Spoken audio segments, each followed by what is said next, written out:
মই বজাৰৰ পৰা নেৰিয়া মাছ আধা কেজি আনিলোঁ। এফালে ভাঙন মাছ আধা কেজি আনিলোঁ। এফালে জিকা, বিলাহী, পিঁয়াজ, জলকীয়া, আলু কাটি ৰেডি কৰি থৈছোঁ। এফালেও পিঁয়াজ জলকীয়া পিচি থৈ দিছোঁ, চব ৰেডি বনাবৰ কাৰণে।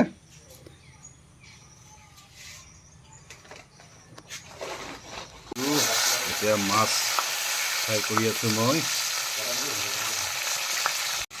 আছোঁ মই। জলকীয়া দিলোঁ গৰম তেলত।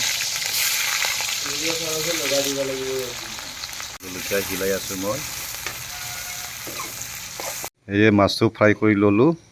মাছ ফ্ৰাই হ'ল মোৰ। আগত ভাজি কৰি লওঁ আলুটো।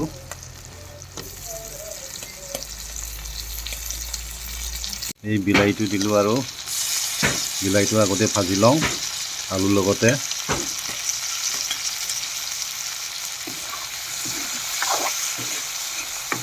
জিকাও দিলোঁ, একেলগে জিকাটো ভাজি আছোঁ পূৰা।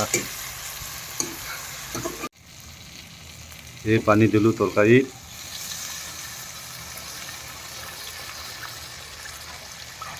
মাছ দি আছোঁ মই।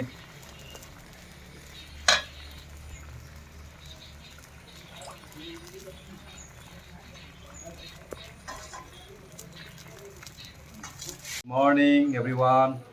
এতিয়া মই মাছ বনাই আছোঁ, ভোল আৰু বিলাহী, আলু, মাছ তৰকাৰী। এই হৈছে মোৰ মাছ জোল।